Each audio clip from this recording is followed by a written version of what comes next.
The sun had just crested over London's skyline, casting gold across the gates of Buckingham Palace. Tourists gathered, phones ready, expecting tradition and ceremony.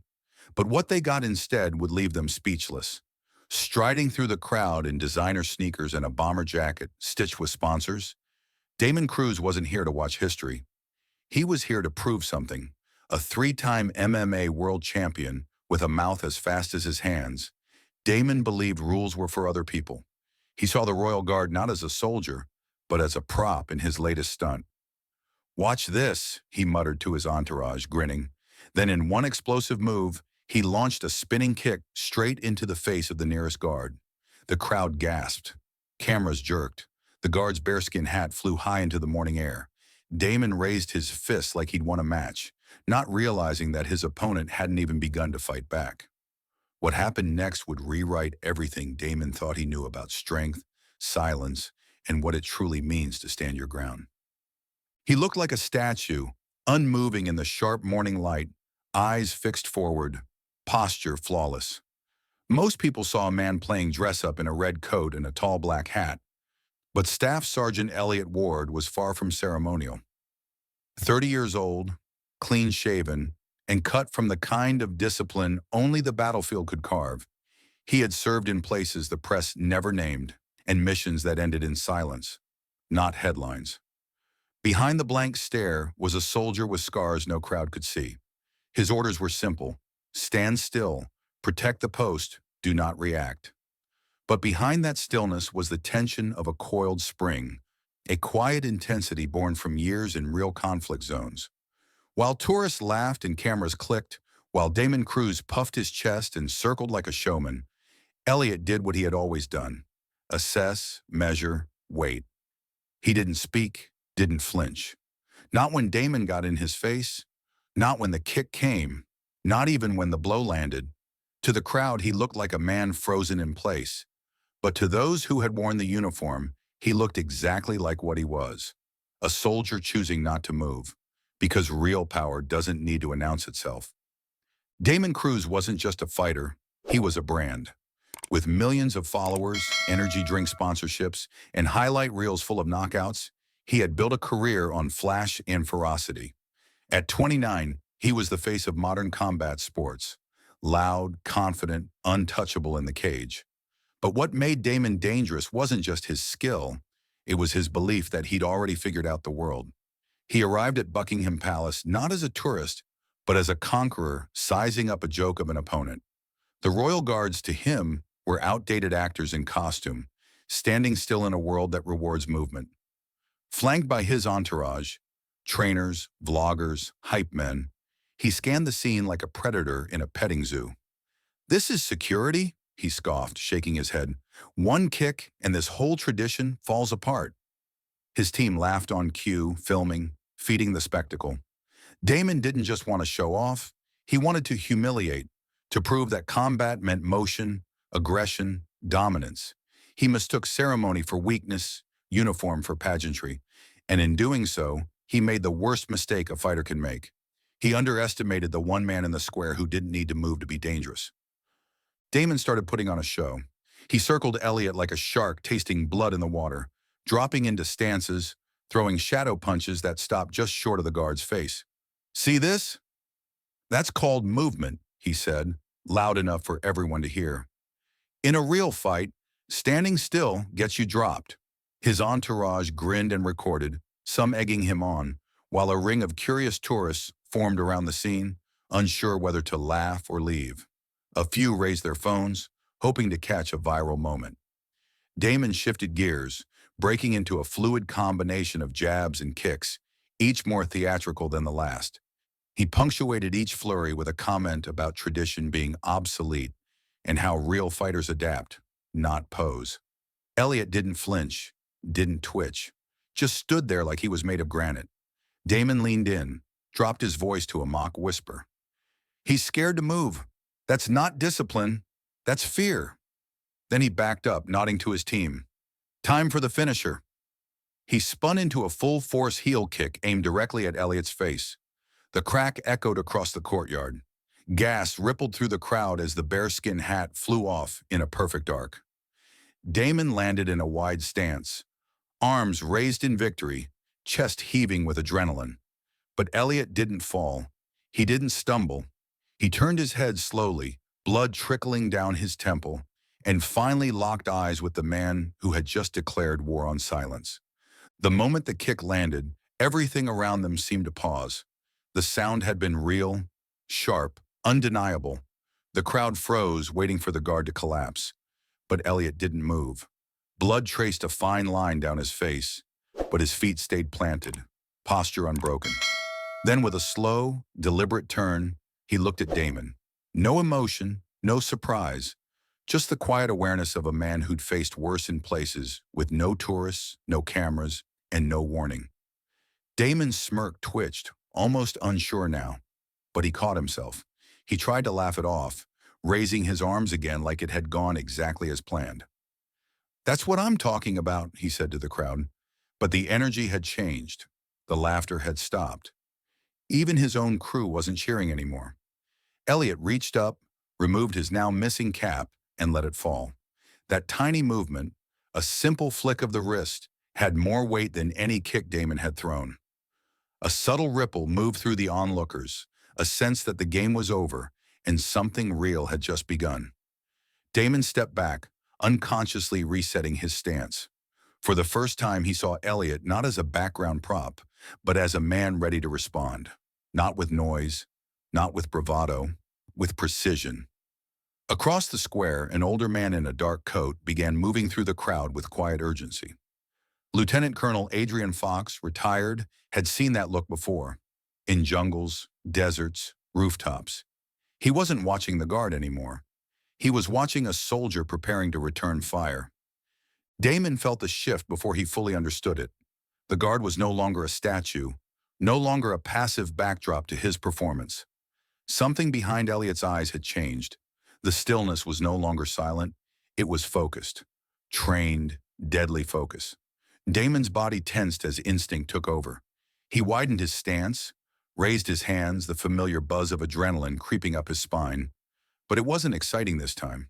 It was a caution. Elliot took a single step forward, fluid and controlled. It wasn't aggressive. It was measured, calculated. Damon's crew exchanged uncertain glances. One of them muttered, "What's he doing?" But no one answered. On the edge of the crowd, Colonel Fox had made it close enough to speak.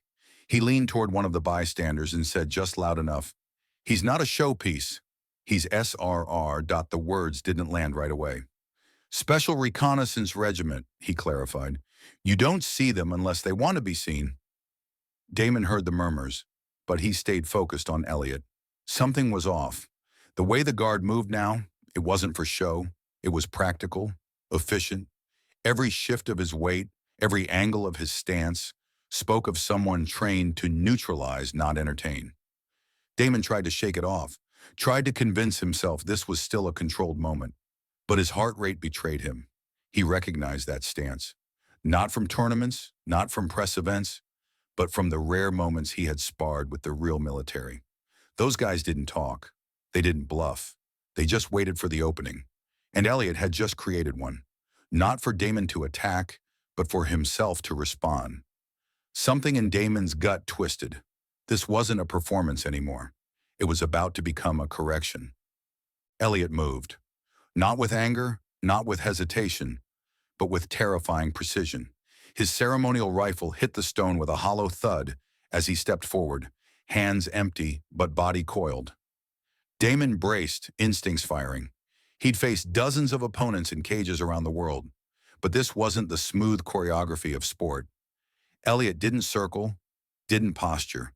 He closed the distance in 2 silent strides and struck. A palm to the chest, quick and direct, knocked Damon backward.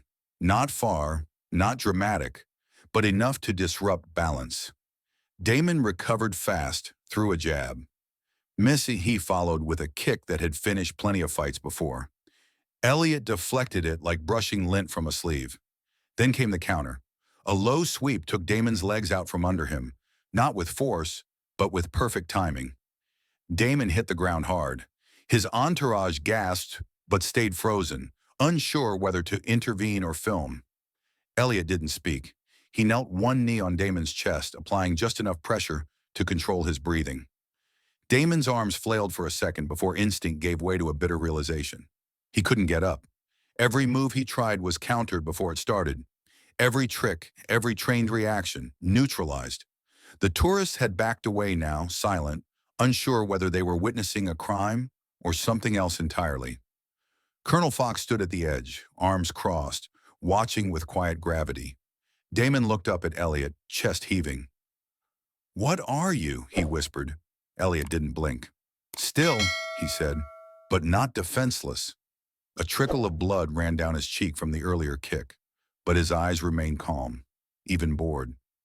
Damon stopped struggling. The fight wasn't lost. It had never even started, because Elliot hadn't come to win. He had come to teach, and the lesson had just been delivered. The courtyard had gone quiet. Damon lay pinned beneath a man he had mocked minutes earlier, the weight of reality heavier than Elliot's knee on his chest. Around them, palace security began moving in, radios chirping, steps quick but controlled. Elliot released his hold with clean, practiced motion and stood, shoulders squared, blood still drying along his temple. He returned to attention without a word, as if nothing had happened. Damon sat up slowly, not because he couldn't move faster, but because there was nowhere to rush to now. The crowd kept its distance, the excitement gone, replaced by unease. His team looked stunned. One of them lowered the phone camera he'd instinctively kept recording, then shoved it in his pocket without saving. Lieutenant Colonel Fox stepped forward, voice low but firm. "You assaulted a member of the King's Guard, huh?" he said. "That's not a stunt. That's a crime." Damon didn't answer. For the first time, he had nothing to say. The audience, the performance, the need to be loud. It all felt hollow. Fox turned to a security officer. "He needs to be processed, but let him speak to the guard afterward. If he's smart, he'll want to." Damon looked up at Elliot, who hadn't looked back once. It wasn't defiance. It was discipline. Total, controlled presence. Not just trained, but earned. As the officers moved Damon away, he didn't resist. His feet dragged slower than usual, not from pain, but from thought. Something inside had cracked. Not his ego, not his body, but the idea that performance was power. Somewhere between the blood, the silence, and the soldier who hadn't needed to shout, Damon realized he'd been fighting in the wrong arena all along. Damon sat hunched on the stone courtyard, breath shallow, hands resting on his knees like the fight had been pulled from inside him rather than beaten out. Around him, the once curious crowd had morphed into silent observers, their phones lowered, eyes wide with something closer to respect than shock. Security officers had begun to move in, steady, professional, but there was no need for urgency. The threat was gone. Not because Damon was restrained, but because he had been dismantled in front of an audience who expected spectacle and got a lesson. Elliot had already resumed his post, still bleeding, still unreadable, standing with the same composure he'd had before the kick, before the takedown, before everything changed. His body language said nothing had happened, but everyone watching knew better. Lieutenant Colonel Fox approached, his presence alone enough to make Damon raise his head. "What you did today won't disappear," the colonel said, tone even but edged with consequence. "But you've got a window here. Use it right." Damon didn't argue. He didn't bluff. He just nodded.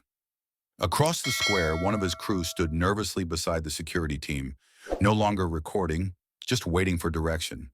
A few yards away, a young boy clutched his mother's hand tighter, eyes locked on Elliot, like he was something between a warrior and a monument.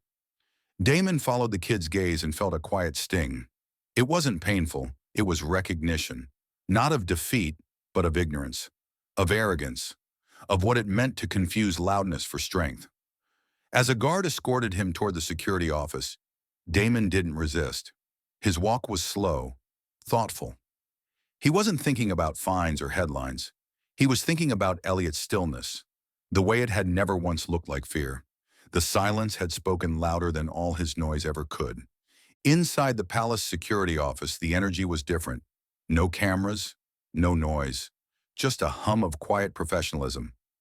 Damon sat across from a plain desk, his designer jacket wrinkled, hair damp with sweat. The adrenaline had worn off. What replaced it wasn't fear, it was clarity. The officer briefing him spoke in calm, clipped tones. Assault, disruption of public duty, formal charges pending. Damon didn't interrupt. He barely blinked. Across the room, the door opened, and Elliot stepped in. He wasn't in ceremonial red now. He wore a standard-issue uniform, sleeves rolled, bandage taped neatly above his brow. His movements were the same, measured, precise, without waste. Damon stood on instinct, then caught himself, unsure whether to speak first. Elliot met his eyes, still silent, but it wasn't coldness. It was readiness, a kind of quiet that made noise feel pointless. Damon cleared his throat. "I didn't understand what I was stepping into out there," he said. "I thought you were just playing dress up." Elliot didn't flinch. "You weren't the first," he replied evenly, "but you were the first to try and prove it with a kick." Damon exhaled, rubbing the back of his neck. "It wasn't about you, not really. It was about proving something. To a camera, to a crowd, maybe to myself." He looked up. "But I saw it, when you didn't fall, when you looked at me like that. That was control, not just physical. All of it." Elliot finally nodded, a small movement, more acknowledgement than agreement. Damon gestured toward the guards outside the office window. "They're not props, are they?" Elliot shook his head. "They're the ones who already passed every test most people don't know exists." The reversal wasn't loud, wasn't dramatic, but it was real. In that quiet room, stripped of spectacle, one man who lived for attention finally saw the value of being unseen. The consequences came quickly, as they always do when spectacle crosses a line. Damon was formally charged, assaulting a member of the King's Guard, disturbing a government ceremony, reckless endangerment in a public space. The legal language was stiff, but the message was clear. His actions hadn't just gone viral, they had broken the law. Palace officials coordinated with city police, and what began as a flashy stunt became an international headline for all the wrong reasons. His sponsors began to pull statements. His team released a weak apology on his behalf, but it rang hollow. Online, the reaction was swift and merciless. Clips of the incident were everywhere.